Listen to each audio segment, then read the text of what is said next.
मैं डॉक्टर अमित भटनागर पंतनगर कृषि विश्वविद्यालय में सस्य विज्ञान विभाग में प्राध्यापक के पद पर कार्यरत हूँ। इस चैनल के माध्यम से मेरा प्रयास है किसानों तक सही जानकारी पहुंचे ताकि उसका लाभ वो खेती में ले सके। यही मेरा प्रयास है कि जो खेती की सही बातें हैं वो उन तक पहुंचे, जिनका वैज्ञानिक प्रमाण है, जिनका आधार है, जो सही होती हैं बातें वो उन तक पहुंचे, कोई गलत बात उन तक ना पहुंचे, कोई ऐसी गलत प्रैक्टिस ना उन तक पहुंचे ताकि उससे खेती में नुकसान हो। तो मेरा यही प्रयास रहता है कि मैं उन जानकारियों को शेयर करूं आपके साथ जिनकी साइंटिफिक लॉजिक्स हैं, जिनकी रिसर्च हो चुकी है और जो वास्तव में फील्ड में जिनके रिजल्ट्स आते हैं। मेरा यही प्रयास रहता है कि मैं अधिकतम वही जानकारी आपको दूं जिनकी रिसर्च फाइंडिंग्स हैं, जिनकी साइंटिफिक फैक्ट्स हैं। लेकिन कभी कभी लिखते समय कुछ त्रुटि हो जाती है, तो आज 2 लेक्चर में थोड़ी सी त्रुटि हुई है, वो बताना चाहता हूं कि वो त्रुटि क्या है ताकि आप उसको सही कर सकें। 1 जुलाई 2025 मतलब कल रात मैंने एक वीडियो अपलोड किया था जिसमें मैंने पूरा आपको फर्टिलाइजर शेड्यूल बताया। ये फर्टिलाइजर शेड्यूल बिल्कुल सही है। इससे पहले भी मैंने एक 15 जून को वीडियो अपलोड किया था, उसमें भी एक छोटी सी त्रुटि हुई है, उसको भी मैं अभी डिस्कस करूंगा। पहले कल जो मैंने 1 जुलाई 2025 की रात को जो वीडियो अपलोड किया है उसमें एक छोटी सी त्रुटि ये हुई है कि ये जो 20-60-40 नाइट्रोजन फास्फोरस पोटेशियम लिखा है, ये 60 किलोग्राम और 60 किलोग्राम फास्फोरस 40 किलोग्राम पोटेशियम, ये मात्रा हेक्टर की है। तो ये लिखने में थोड़ी सी त्रुटि हुई है। एकड़ में ये मात्रा 24 किलोग्राम है और ये 16 किलोग्राम है। तो इसको ये करेक्ट करना है। बाकी ये पूरा शेड्यूल सही है।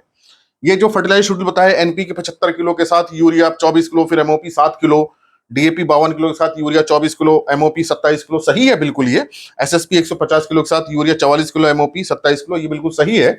और अगर हाइब्रिड राइस है तो उसमें एक्स्ट्रा 14 किलो एमओपी और डालना है। तो शेड्यूल बिल्कुल सही है, बस लिखने में थोड़ी सी गलती हुई है।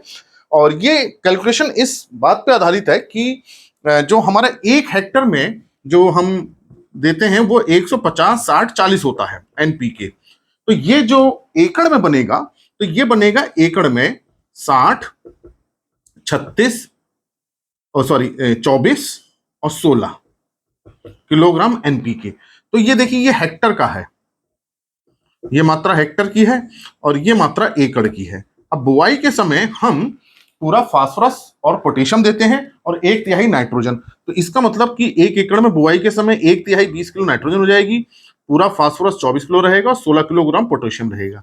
तो यही मात्रा ये है, जो थोड़ा सा मैंने हेक्टर की मात्रा लिख दी थी जबकि वो एकड़ की है। तो 60 किलोग्राम हमें टोटल नाइट्रोजन एकड़ में देनी है, 20 किलोग्राम बुआई के समय देनी है, 20 kilogram nitrogen first top dressing में देनी है 20 से 25 दिन पे, तो करीब 44 किलोग्राम आएगी, तो 1 बैग यूरिया देंगे। अब बाकी बचेगी 20 किलोग्राम नाइट्रोजन, उसको हम 40 से 45 दिन पर यूरिया के माध्यम से देंगे, वो 40 किलोग्राम मात्रा होगी, मतलब 1 बैग यूरिया देंगे। तो हम यहाँ बुआई के समय 20 किलोग्राम नाइट्रोजन दे रहे हैं, 20 से 25 दिन पर 20 किलोग्राम नाइट्रोजन दे रहे हैं और फिर 20 किलोग्राम 40 से 45 दिन पर दे रहे हैं। तो इस तरह से ये 60 किलोग्राम नाइट्रोजन 1 एकड़ की हो जाती है। तो ये एक छोटी सी त्रुटि थी, बाकी फर्टिलाइजर शेड्यूल बिल्कुल सही है। तो ये एक सब्सक्राइबर ने मुझे इस बात को बताया कि यहाँ त्रुटि हो गई है, तो उन सब्सक्राइबर को मैं धन्यवाद देना चाहता हूँ कि आपने इस त्रुटि को इंगित कराया और इसको मैंने सही कर दिया है। तो बाकी फर्टिलाइजर शेड्यूल में कोई दिक्कत नहीं है, लिखने में थोड़ी सी गलती हो गई थी, अब आप इसको समझ सकते हैं। तो ये थी बात 1 जुलाई 2025 को जो मैंने वीडियो अपलोड किया था। और दूसरा जो वीडियो मैंने अपलोड किया था 15 जून को, जिसका टाइटल था धान में NPK, urea, DAP, SSP, zinc कितना दें।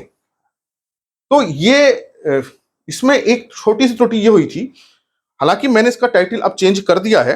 अब कितना दें के मैंने इसमें लिख दिया है कि रोपाई के समय कितना दें। तो अब उसका टाइटल वही है, धान में NPK, urea, DAP, SSP, zinc कितना रोपाई के समय दें। तो वहां जो ये 15 जून 2025 को मैंने वीडियो अपलोड किया था, वहां जब मैं ये फर्टिलाइजर शेड्यूल बता रहा था तो शुरू में मेरे से एक त्रुटि ये हुई थी, मैंने ये बोला था कि पडलिंग के समय दें। वो पडलिंग के समय नहीं, मतलब पडलिंग के बाद दें, जैसे आप पडलिंग कर दें उसके तुरंत बाद दें। तो लेकिन थोड़ा कंफ्यूजन क्रिएट ये हो गया कि पडलिंग करते समय इसको दे दें, नहीं ऐसे नहीं देना है, पडलिंग करते समय नहीं देना है। अगर हम पडलिंग करते समय दे देंगे तो वो सारा फर्टिलाइजर नीचे जाने की संभावना हो सकती है। तो अब जब नीचे चला जाएगा तो पौधों को तभी मिलेगा जब उसकी जड़ें बढ़ेंगी, तो उसमें समय लग जाएगा।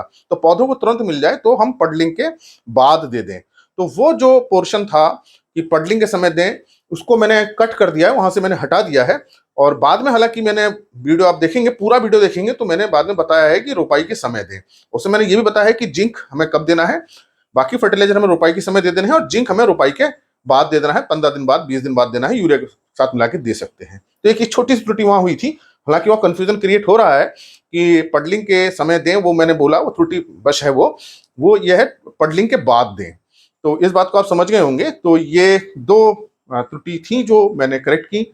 इस वजह से आपको जो परेशानी हुई हो उसके लिए मुझे खेद है कि ये छोटी सी त्रुटि है जिससे कंफ्यूजन क्रिएट हुआ।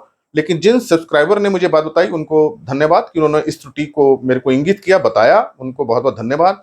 इसी तरह से जो मेरा प्रयास यही रहता है कि आप तक सही जानकारी पहुंचे। अगर आपको लगता है कि इसमें कोई त्रुटि है तो आप कमेंट में इसको लिखें। मेरा प्रयास ये होता है कमेंट में जो आंसर ज्यादा से ज्यादा मैं दूं, जिनके आंसर मुझे पता है, जिनके मुझे साइंटिफिक फैक्ट्स पता है, जिनकी जानकारी है, मैं देने का प्रयास करता हूं। लेकिन बहुत सारे क्वेश्चंस ऐसे होते हैं, बहुत सारे प्रश्न ऐसे किसान भाई पूछते हैं जिनकी जानकारी मुझे भी नहीं होती है, तो मैं उनके जवाब फिर नहीं देता हूं, क्योंकि गलत जवाब देने से अच्छा है कि हम उसके जवाब पहले ढूंढ लें और उसके बाद उसका सही आंसर करें। तो ये दो थे। 1 जुलाई को जो वीडियो अपलोड किया था उसमें थोड़ी सी गलती हो गई थी, वो मैंने हेक्टर की डोज लिख दी थी, जबकि शेड्यूल सही है। अब मैंने उसको सही कर दिया है, कैसे है वो मैंने आपको यहाँ बता दिया है। और जो 15 जून का जो लेक्चर था धान में जो फर्टिलाइजर वाला था, उसको मैंने टाइटल में रुपाई के समय लिख दिया है। हालांकि मैंने, आप पूरा वीडियो सुनेंगे, वहां मैंने बोला है रुपाई के समय देना है, लेकिन वो छोटी सी गलती हुई जो मैंने उसको बोला पडलिंग के समय नहीं, पडलिंग के बाद देना है। वो हालांकि जो मैंने बोला है उसको मैंने कट कर दिया। आप उस वीडियो को फिर से देखेंगे तो वो अब आपको पोर्शन नहीं मिलेगा।